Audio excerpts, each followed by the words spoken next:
Good morning. It's good to be with you on this Thursday morning. I'm looking forward to a great day today and I hope you are as well. It's getting cold here in the Madison area and I don't like it. I'm already ready for summer. So, y'all, if you know me well, you know I don't like the cold and so I'm going to complain the next few months. So just get ready for my daily complaints about how cold I am and how much I hate the cold. So, just you've been warned because it's coming. So, um, today we're gonna finish out chapter 18. So we're reading chapter 18, verses 28 through 40. John 18, 28 through 40. In fact, I'll be preaching this coming Sunday on verses 33 through 37. Um, here's today's reading. Then the Jewish leaders took Jesus from Caiaphas to the palace of the Roman governor. By now it was early morning, and to avoid ceremonial uncleanliness, they did not want to enter the palace because they wanted to be able to eat the Passover. So Pilate came out to them and asked, "What are the charges you bring against this man?" "If he were not a criminal," they replied, we would not have handed him over to you." Pilate said, "Take him yourself and judge him by your own law." "We have no right to execute anyone," they objected. This took place to fulfill what Jesus had said about the kind of death he was to die. Pilate then went back inside the palace, summoned Jesus, and asked him, "Are you the king of the Jews?" "Is that your own idea?" Jesus asked, "or did others talk to you about me?" "Am I a Jew?" Pilate replied. "Your own people and chief priests handed you over to me. What is that you have done? My kingdom is not of this world. If it were, my servants would fight to prevent my arrest by the Jewish leaders, but my kingdom is from another place." "You are a king then," said Pilate. Jesus answered, "You said that I am a king. In fact, the reason I was born and came into the world is to testify to the truth. Everyone on the side of the truth listens to me." "What is truth?" retorted Pilate. With this, he went out again to the Jews gathered there and said, "I find no basis for charge against him. But it is your custom for me to release to you one prisoner at the time of the Passover. Do you want me to release the king of the Jews?" They shouted, "No, not him.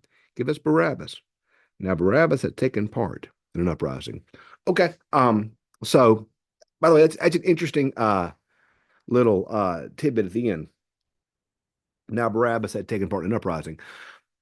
Let's just real quick before we get to the meat of the text, real quick, the cross, the crucifixions were Rome's means of public execution, to basically say, don't mess with us. You mess with us in Rome, what's the old saying? You mess with the bull, you get the horns. You mess with Rome, you're going to regret it. You don't mess with Rome, you're going to regret messing with Rome. So, what Rome would do is Rome would crucify people, usually like Barabbas, who had committed crimes against the state or crimes of revolution. They had done something to basically raise to Rome's eye line, that Rome saw them and Rome was ready to say, mm-mm, you don't tug on Superman's cape. You don't do it. And so Barabbas had done that. And so Jesus, who had done nothing, was going to be crucified. And Barabbas, who according to Roman law and to Roman tradition, would actually have been the ideal person to be crucified because he had led a rebellion that participated in an uprising against Rome. He would have been the ideal person to be crucified to make an example of, and yet that too the people wanted to have released. So, because notice how this is all centered on Jesus being a king. Jesus being a king. Jesus was a messianic, the Messiah. And for so many people, that meant an earthly king. That's the charge hurled against him. And think about how often in Scripture Jesus would remove himself from situation or context where someone was trying to make him a king. He would slip away. He would get away. He would not be there. So we see here they're saying he's a king. "Are you the king of the Jews?" Verse 33. "Is that your own idea? Did others say it about it?" "Am I a Jew?" Pilate replied. In other words, I'm not. Hey, listen, y'all can do your own weirdo stuff. I'm not one of y'all. They say you're a king. I'm out. I don't care. Just figure it out. Uh, He said, your own people, your chief priests have handed you over. What have you done? Jesus said, my kingdom is not of this world. It was where my servants would fight, but my kingdom's from another place. So you are a king. Ah, so you are a king. Then you're right. You say that I am a king. In fact, the reason I was born was to come to the world was to testify the truth. And then Pilate retorts, says back, what is truth?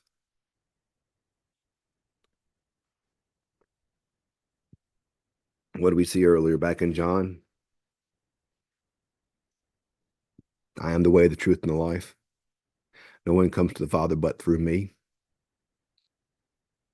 We've already answered the question what truth is, haven't we, friends? And we've already answered that question. We know what truth is. That truth is not a concept. Truth is a person. Truth is a person. Truth is Jesus. That's what truth is. Not truth is not truth is not it's not just a concept. And there are things that are true, there are things that are not true.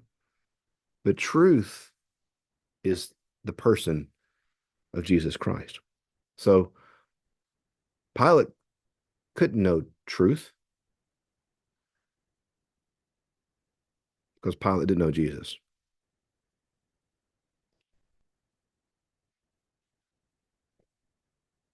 Jesus is truth. And they weren't looking for truth. No one was. Pilate and the religious leaders were looking for self-preservation. Pilate was looking to keep the Jews from causing trouble and raising a ruckus, which would get him put on Rome's radar as an ineffective governor, which would have meant he would have got a demotion or gotten in trouble. And at this point, Pilate just wanted to run out the clock on his retirement and head on back to his Roman villa and just enjoy the rest of his life. Pilate wanted to just stay out of the limelight and out of trouble. He wasn't worried about truth. He was worried about self-preservation. The religious leaders, they had a good thing going, y'all. They had the temple worship, they had all the sacrifices, they had all the money changing, they had all these type things. They both had comfortable positions. And they weren't worried about truth. Because you know what truth will do, friends? Truth will mess you up. Jesus will burn down the stability that we crave that isn't good. He will burn down. There's a great line by Jason Isbell, one of his songs. I thought God was an architect. Now I know he's like a pipe bomb ready to blow.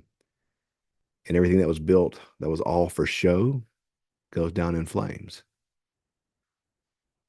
Yeah, God, sometimes God throws a pipe bomb with his truth that burns down all the stability that is false. Truth cuts to our core. Truth makes us ask the hard questions. Truth makes us question our allegiance and our loyalty.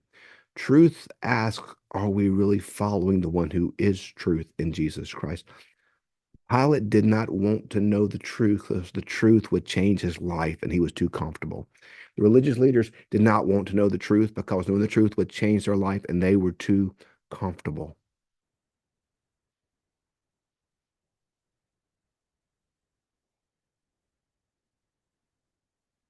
They didn't, he didn't know the truth and he didn't really want to know the truth.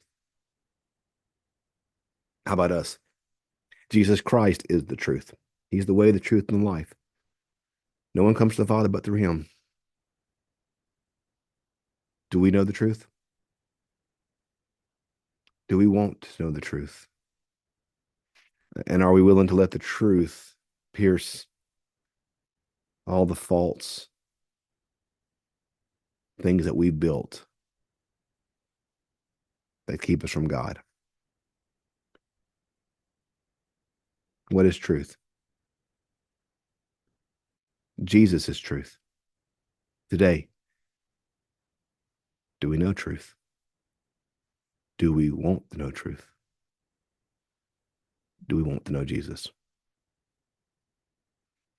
Thanks for being with us today. Tomorrow we're going to pick up with John chapter 19. We'll read about his sentencing. Have a great day. See you in the morning.